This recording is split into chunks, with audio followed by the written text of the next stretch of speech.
आज हम लोग पढ़ेंगे भक्ति काल। भक्ति काल में पिछले क्लास में हम लोगों ने पढ़ा था संत काव्य धारा के बारे में, जिसे हम लोग ज्ञानेश्वरी शाखा बोलते हैं। और उसके बाद हम लोगों ने पढ़ा था सूफी काव्य धारा, जिसको प्रेम मार्ग शाखा बोलते हैं। तो अगर बात की जाए भक्ति काल, तो भक्ति काल को दो भाग में बांट दिया गया है, जो हम लोग बहुत पहले से पढ़ते आ रहे हैं। चीजें शुरू से फिर से स्टार्ट कर रहे हैं ताकि चीजें समझ में आ जाए। तो भक्ति काल में एक था निर्गुण काव्य धारा, और दूसरा था सगुण काव्य धारा। चीजें को ध्यान से देखते हुए चलना है। तो निर्गुण काव्य धारा और एक सगुण काव्य धारा। तो निर्गुण काव्य धारा को हम लोग पढ़ चुके थे कि इसके दो पार्ट होते हैं। एक होगा ज्ञानेश्वरी शाखा या संत काव्य। संत काव्य को बोलेंगे ज्ञानेश्वरी शाखा बोलते हैं। और दूसरा है प्रेम मार्गी शाखा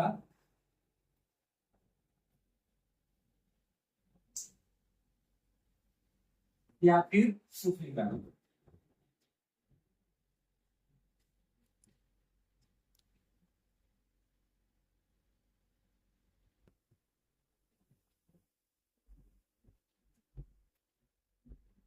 तो निर्गुण काव्य धारा जो कि दो पार्ट में बांटा गया है, एक ज्ञानेश्वरी, एक प्रेम मार्गी। तो इन दोनों पार्ट को हम लोगों ने पढ़ लिया था कि ज्ञानेश्वरी में कौन कौन से कवि है। संत काव्य में तो संत काव्य में थे कबीरदास, थे, गुरु नानक थे, दादू दयाल थे, गुरु नानक थे, रैदास थे, दादू दयाल थे, फिर से संत मूलकदास थे,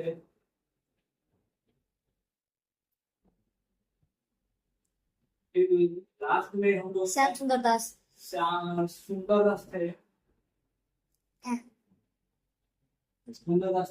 इन सभी कवियों को हम लोगों ने पढ़ चुका है, एक एक चीजें के बारे में कि जन्म कब हुआ है, इनकी मृत्यु कब हुआ है, इनकी रचनाएं क्या है, इन्होंने क्या क्या किया है, पूरा डिटेल में पढ़ चुके थे। उसके बाद प्रेम मार्गी शाखा, जिसको हम लोग सूफी काव्य बोलते हैं, तो प्रेम मार्गी शाखा में हम लोगों ने जायसी यानी मलिक मोहम्मद जायसी के बारे में पढ़ लिए थे।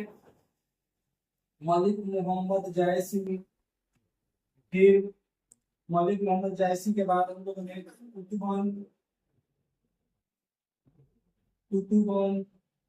फिर मंझन के बाद हम लोगों ने और किसके बारे में पढ़ा था, नूर मोहम्मद, कासिम शाह, ईश्वरदास, उस्मान, और भी कोई कवि थे जो छूट रहे हैं, बहुत सारे कवि थे। उस्मान के बाद क्या थे, शेख नबी था, मोहम्मद हो ही गया, शेख नबी हो गया, उस्मान हो ही गया, मुल्ला दाऊद था,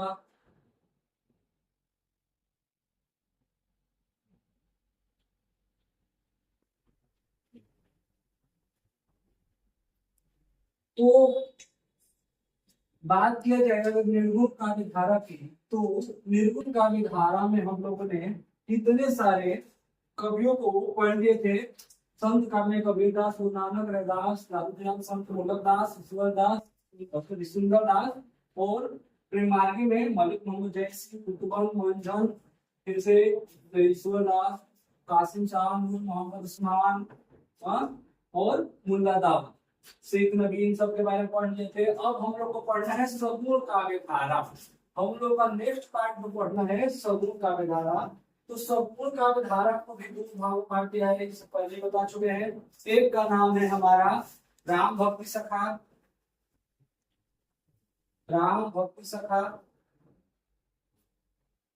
और दूसरे का नाम है विश्व भक्ति शाखा।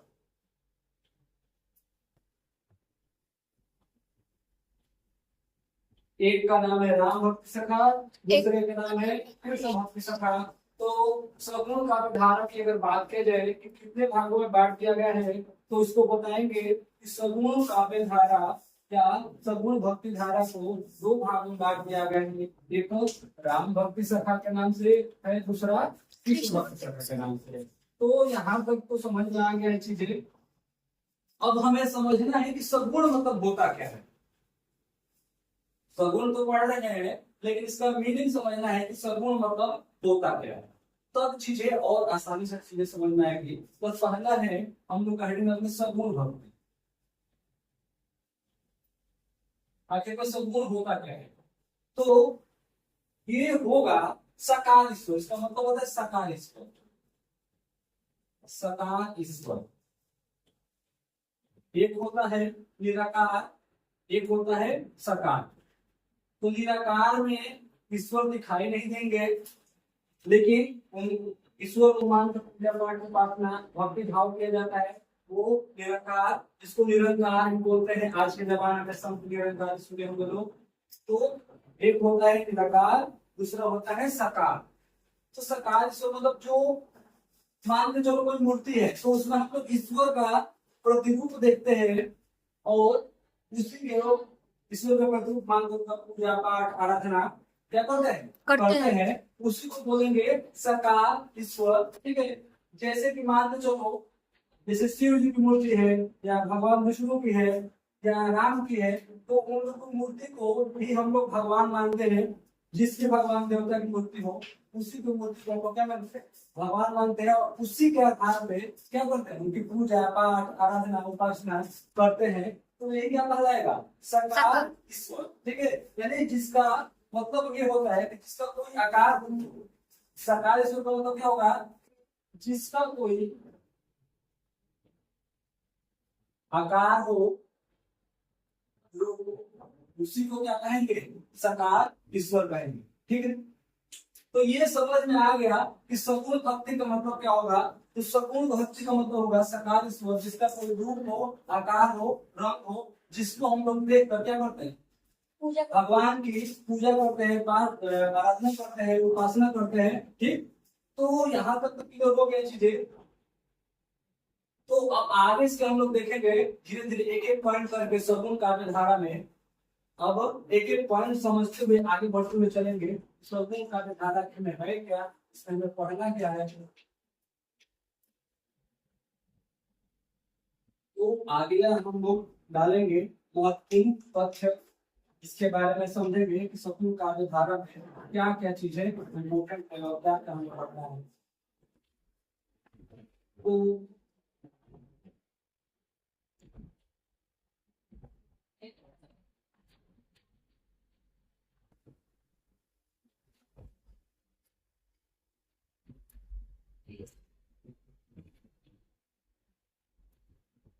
पहला पॉइंट कि आखिर में सगुण भक्ति काव्य धारा किसे कहा गया।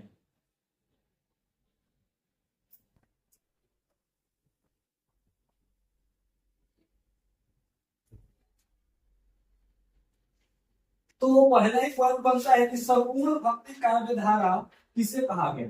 तो सगुण भक्ति काव्य धारा उसे कहेंगे जिन भक्त कवियों ने, इसमें इसका पहले पॉइंट लिखेंगे कि जिन भक्त कवियों ने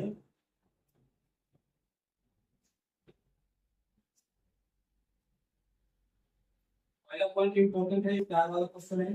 जिन भक्त कवियों ने साकार ईश्वर की उपासना, साकार में तो बता चुके हैं, जिसका कोई रूप हो, रंग हो, आकार हो।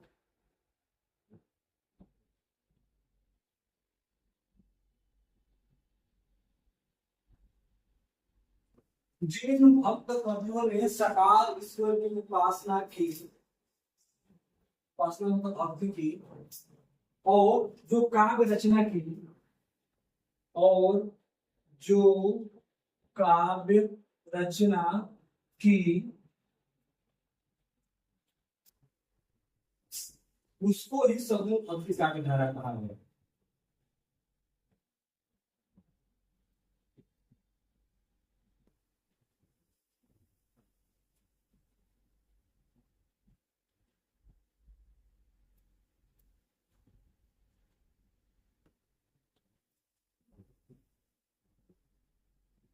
कहने का क्या मतलब है इसका कि जिन भक्त कवियों ने सकाल ईश्वर की उपासना की और जो काव्य की रचना किया उसको ही सगुण भक्ति काव्य धारा कहा गया।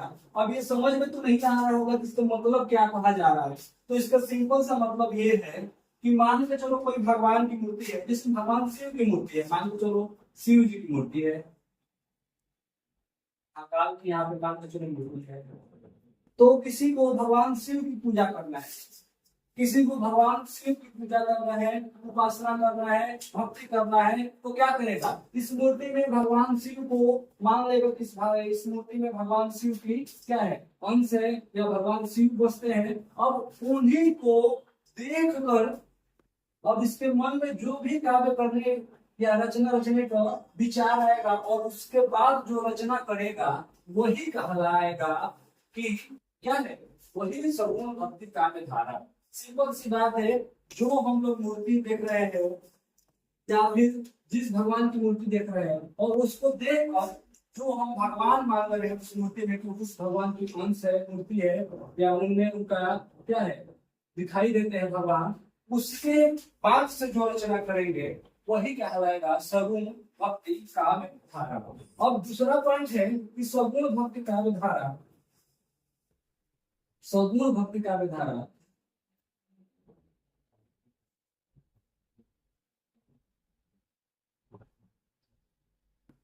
सगुण भक्ति काव्य धारा जहां तक में काव्य धारा में काव्य में कवि सगुण भक्ति काव्य धारा में कवि जो काव्य लिखते थे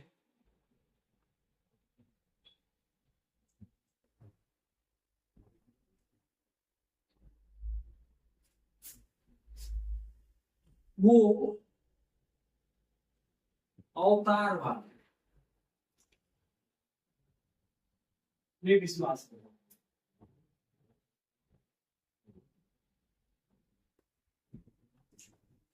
अब इसका कहने का क्या मतलब है, जो सगुण भक्ति काव्य धारा में कवि जितने भी रचनाएं किए थे वो अवतारवाद में विश्वास करते। अवतार मतलबवाद का मतलब ये हुआ कि वो मानते थे कि भगवान का जन्म होता है और उन्हीं के आधार पर रचनाएं रचनी जाती है। अभी फिलहाल में हम लोग के लिए अभी एक दिन हुआ क्या, किस भगवान का जन्म माना गया, तो भगवान श्री कृष्ण का जन्म मनाया गया नहीं, अभी माना गया कि भगवान श्री कृष्ण का जन्म हुआ है का, तो जन्म होने का मतलब क्या, अवतारवाद, यानी कि भगवान श्री कृष्ण का जन्म हुआ है तो ये ब्रज में मथुरा, तो कहने का मतलब है ये लोग अवतारवाद में विश्वास है कि भगवान जो है हर एक पीढ़ी दर पीढ़ी क्या करते हैं, यानी जो चार को हम लोग को बना है ना युग, हर एक युग में भगवान में क्या क्या है, अवतार लिया है, अवतार लिया है। कभी नरसिंह भगवान बन के, तो कभी भगवान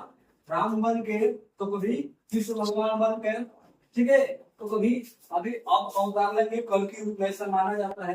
तो कहने का मतलब है कि अवतारवाद होता क्या है, तो अवतारवाद वही कहलाएगा जो भी भक्त कवि थे उन लोग मानते थे कि भगवान का हर एक युग में या जब भी पृथ्वी पर कोई ज्यादा समस्या आएगी तो भगवान अपना अवतार लेंगे किसी न किसी रूप में और चीजों को क्या करेंगे, समाप्त करेंगे। ठीक, तो यहाँ तक क्लियर हो गया कि सगुण भक्त काव्य धारा में जो कवि थे वो अवतारवाद में विश्वास करते थे और अवतारों को देखते हुए ही रचना भी करते थे।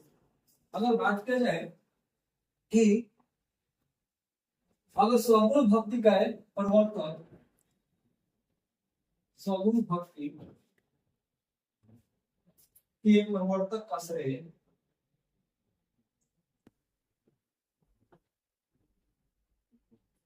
किसे दिया जाएगा, तो सगुण भक्ति में प्रवर्तक का श्रेय वैष्णव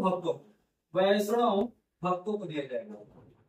तो वैष्णव भक्त वही होंगे जो भगवान शिव के होंगे, किसके होंगे, विष्णु के, विष्णु के जो भक्त होंगे वही, उन्हीं को क्या कहा गया, वैष्णव भक्त। और सभी लोग जानते हैं कि भगवान विष्णु के ही बहुत सारे अवतार हुए इस धरती पे। कभी नरसिंह भगवान बनकर, तो कभी राम बनकर, तो कभी कृष्ण बनकर, तो कभी किसी रूप में अवतार लेते रहते हैं भगवान विष्णु। तो ये वैष्णव भक्तों को सगुण भक्ति काव्य धारा का प्रवर्तक का श्रेय दिया जाता है। अगर बात किया जाए कि सगुण भक्ति काव्य धारा के कितने भाग होते हैं या कितने पाठ होते हैं, तो सबको पता है कि सगुण सगुण भक्ति काव्य धारा में 2 पाठ होंगे। यहाँ तक ये चीजें क्लियर हो गया। अगला पार्ट इंपॉर्टेंट है, अब यहाँ से मेन हम लोग का क्लासेस स्टार्ट होगा। ये तो बस वो था, इसका बेस था, जान लें कि सगुण भक्ति होता क्या है, आया कहाँ से है, इसका मतलब क्या है। तो ये चीजें हम लोग समझ लिए कि सगुण का मतलब क्या होता है। तो सगुण का मतलब सिंपल सी बात है, साकार हो, यानी भगवान, कोई भी भगवान हो, उनका एक रूप हो, आकृति हो। हाँ, कहीं भी हम लोग मंदिर पर जाते हैं तो देखेंगे जब भी भगवान को तो या फोटो में तो उनका एक रूप दिखाई देगा, एक आकृति दिखाई देगा, कुछ ना कुछ दिखाई देगा, जिसको हम लोग क्या मानते हैं, भगवान मानकर पूजा करते हैं। पाठ उपासना सब करते रहते हैं। तो यही तो सगुण भक्ति का विधारा में स्टार्ट हुआ था शुरुआत में। तो यहाँ तक चीजें समझ में आ गया होगा। तो अगला पॉइंट हम लोग को ये जानना है कि सगुण काव्य धारा जो है वो कितने भागों में डिवाइड है। तो बता चुके हैं पहले ही, फिर से एक बार रिवाइज होगा ये कि कितने भागों में बांटा गया है, ताकि चीजें आसानी से याद हो जाए। तो इसको भी हम लोग शुरुआत में ही पढ़ रहे थे, जो भक्ति कांड तो बता दिए थे कितने भागों में बांटा गया है। तो 2 भाग में बांट दिया गया है, एक राम भक्ति है, दूसरा है कृष्ण भक्ति।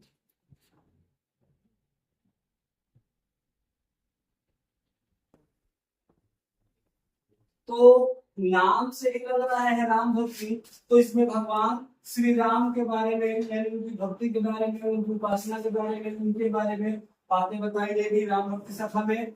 और दूसरा है कृष्ण भक्ति शाखा, इसमें भगवान श्री कृष्ण का जिक्र हो रहा है। तो जाहिर सी बात है, इसमें जो भी बातें होगी वो भगवान श्री कृष्ण से बातें होगी।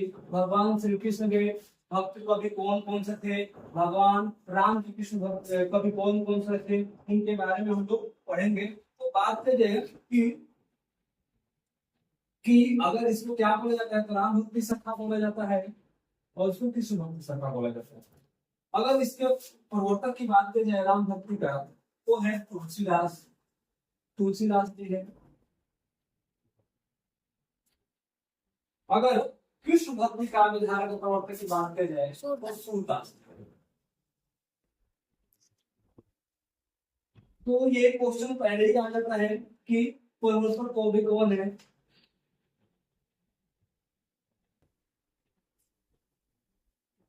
तो प्रवर्तक कवि है तुलसीदास जी, इसके प्रवर्तक कवि है के सूरदास जी।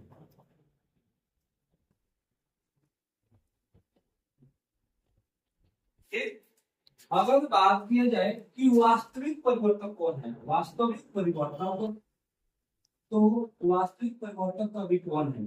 तो राम भक्ति के वास्तविक परिवर्तक कवि जो होंगे हमारे, वो होंगे रामानंद जी। कौन होंगे, रामानंद जी,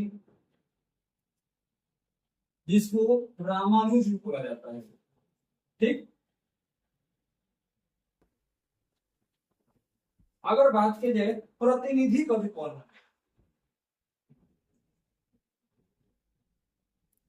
तो प्रतिनिधि कवि होंगे हमारे तुलसीदास।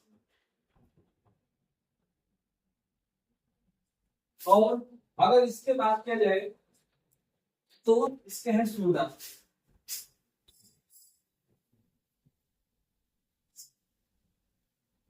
आगे हम लोग जानेंगे राम भक्ति काव्य धारा कि कौन कौन से इनमें जो राम भक्ति काव्य धारा है वो कौन कौन से इसमें कवि लोग शामिल है। तो अगर बात की जाए राम भक्ति काव्य धारा में, तो हम लोग पढ़ेंगे रामानंद जी के बारे में। रामानंद जी के बाद हम लोग पढ़ेंगे अग्रदास जी के बारे में, फिर पढ़ेंगे तुलसीदास जी के बारे में,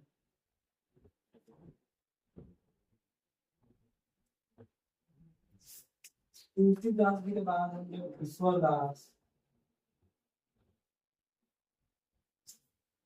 ईश्वरदास जी के बाद हम लोग पढ़ेंगे, इसके बाद राम जी के मानस लिखो, के बाद हम लोग पढ़ेंगे कृष्ण भक्ति शाखा। इसके बाद हम लोग पढ़ेंगे कृष्ण भक्ति शाखा। तो कृष्ण भक्ति में पढ़ेंगे 8 उद्योगों में 8 कवि है। हाँ, सूरदास, नंददास, फिर से परमानंद दास, गोविंद स्वामी, शिव स्वामी। हाँ, तो आगे जो कवि है हमारे वर्षा के, हाँ, तो कौन कौन से कवि उनके बारे में पढ़ेंगे। तो कृष्णदास, फिर से कुंभन दास, फिर से सूरदास, परमानंद दास, चित्त स्वामी, गोविंद स्वामी। तो इनके बारे में पढ़ेंगे। फिर नंददास जी के बारे में पढ़ेंगे, तो जाकर हम लोग कुछ भक्ति शाखा कंप्लीट होगा। तो आगे जब हम लोग स्टार्ट करेंगे अपना सगुण भक्ति काव्य धारा, तो पहला हम लोग पॉइंट रहेगा राम भक्ति काव्य धारा। और इसमें पहला हम लोग पढ़ेंगे रामानंद जी के बारे में। रामानंद जी के बारे में जानेंगे कि रामानंद जी ने क्या किया है भक्ति काल में। भक्ति काल में राम भक्ति शाखा में उन्होंने क्या क्या उनकी रचनाएं किया है, ये क्या किए थे, जन्म कब हुआ था, उसके बाद एक एक करके सारी चीजें पढ़ते हुए हम लोग इस भक्ति शाखा पे आएंगे। और इसको खत्म करने के बाद ऋषि काल पे आएंगे। तो आज हम लोग यही तो रखने देते हैं। इसके आगे जब भी पढ़ेंगे तो रामानंद जी हम लोग अगले टॉपिकों में यहाँ से क्लासेस स्टार्ट होगी। तो क्लास में रेगुलर आया कीजिए, नहीं तो ऐसे ही क्लासेस क्या हो जाएगा, पढ़ता रहेगा। आओगे तो फायदा होगा, नहीं आओगे तो हमारा तो कुछ नुकसान होने वाला है नहीं। तो आगे जब भी स्टार्ट होगा तो रामानंद जी